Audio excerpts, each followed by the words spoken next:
Hai, Assalamualaikum dan selamat sejahtera.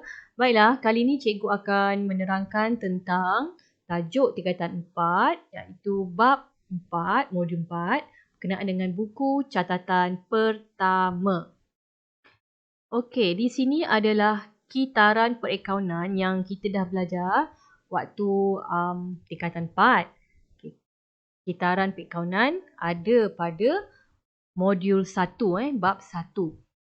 Dilihat pada yang pertama ini, dokumen perniagaan.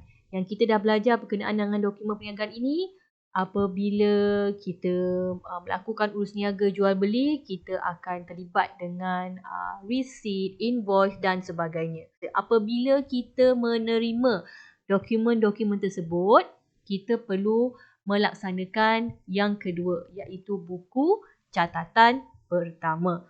Jadi, bagi bab 4 ini, modul 4 ini menceritakan kegunaan dan fungsi-fungsi bagi buku catatan pertama.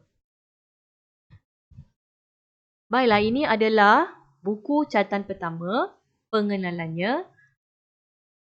Buku catatan pertama adalah buku catatan asal yang merekodkan segala urus niaga perniagaan, di mana semua urus niaga ini akan direkodkan dahulu di dalam buku catatan pertama sebelum kita pindahkan satu persatu ke dalam ledger.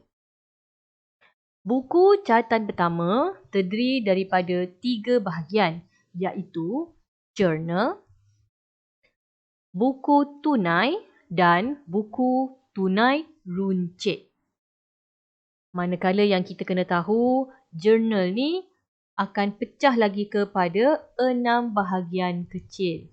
Tajuk kecil. 1, 2, 3, 4, 5, 6. Okay, buku tunai dan buku tunai runcit. Ini pecahannya.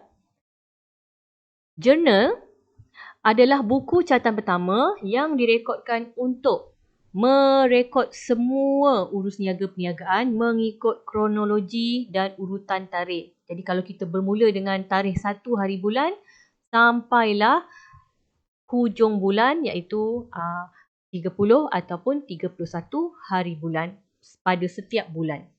Manakala buku tunai digunakan untuk merekod semua penerimaan dan pembayaran bagi tunai dan juga cek. Maknanya selagi kita dapat duit, sama ada duit itu daripada tunai, cash, ataupun dengan menggunakan cek, kita terima duit daripada cek, semua kita akan catatkan ke dalam buku tunai. Jadi buku tunai ini dia melibatkan duit.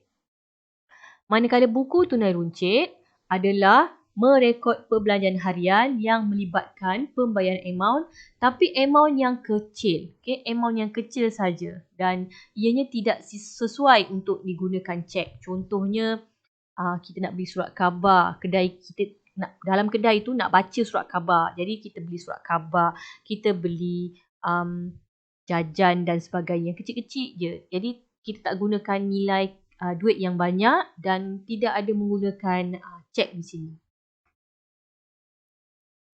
Kegunaan buku catatan pertama. So, apa fungsi dia? Apa fungsi buku catatan pertama ini?